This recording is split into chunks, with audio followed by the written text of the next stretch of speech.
It's a very exciting 2 days because I have two of my top markets coming together, marketing and sales, thinking into one direction, putting the consumer at the heart and not hesitating or shying away from pinpointing the challenges that we have and really addressing them.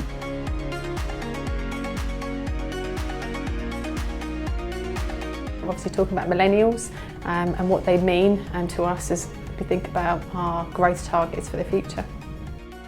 You really immerse into what are their needs, what are their feelings, and what are their unmet needs.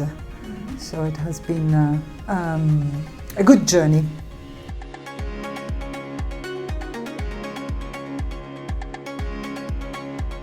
Working on the experience journey has been really interesting actually. I think it's fantastic looking at it from a consumer's point of view, right across the journey from coming across the brand right the way through to really loving the brand. It's a good way of chunking it down and trying to focus in on key kind of insights and behaviours.